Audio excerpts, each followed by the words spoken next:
කොහොමද ඔයාලට? අද අපි බලමුද රසම රස හැලප එකක් හදාගන්නේ කොහොමද කියලා. මුලින්ම මම පාන් පිටි කෝප්පෙකුයි කුරක්කන් පිටි කෝප්පෙකුයි ලුණු කුඩු ටිකකුයි එකට එකතු කරගෙන හොඳට කවලම් කරගන්නවා.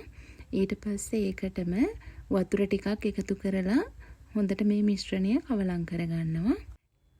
එක එක පැතිවල එක එක විදියට හැලප හදනවනේ. මං අද හදන්නේ පොල් පැණි එකතු කරලා. මං දැන් මේ හදන්නේ මේකට ඕන කරන පැණි පොල් මිශ්‍රණය හදාගන්න. මේ විදියට කරදමුංගු කරාබුණටි කබලේ බැදගෙන ඊට පස්සේ භාජනයක් ලෙපෙන් තියලා සීනි ටික කැරමල් කරගෙන ඒකට උණු වතුර ටිකක් එකතු කරගන්නවා. ඊට පස්සේ මේ කැරමල් එකටම හොඳ කිතුල් පැණි වලින් කිතුල් පැණි ස්වල්පයක් මං එකතු කරගන්නවා. මේ පැණි මිශ්‍රණය ඊට පස්සේ හොඳින් නටනකන් රත් කරගන්න ඕන. පැණි එක හොඳට බුබුලු දාගෙන එනකොට ඒකටම මම පොල් ටික එකතු කරගන්නවා. ඊට පස්සේ මේ ටික හොඳට කවලම් කරගන්න තමයි තියෙන්නේ. ඊට පස්සේ කබලේ බැදගත්ත කරදමුංගු කරාබුණටි ටිකක් ලුණු කුඩු ටිකක් මේකට එකතු කරගන්න ඕන. හරි දැන් මම පැණි පොල් මිශ්‍රණය හදාගෙන ඉවරයි.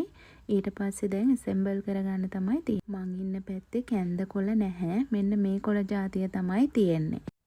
ටිෂු එකක හොඳට පොල් තෙල් ටිකක් ගාගෙන මේ කොළේ මතු පිට හොඳට පොල් තෙල් ටික ගා ගන්න ඕන.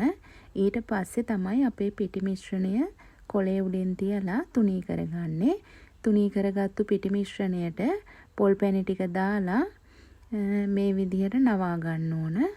පිටි මිශ්‍රණය ගොඩාක්ම තුනී වුණු තරමට තමයි හැලප එක රස වෙන්නේ. ඊට පස්සේ මම ඉක්මනට මේ විදියට හැලප ටික සේරම හදා ගන්නවා.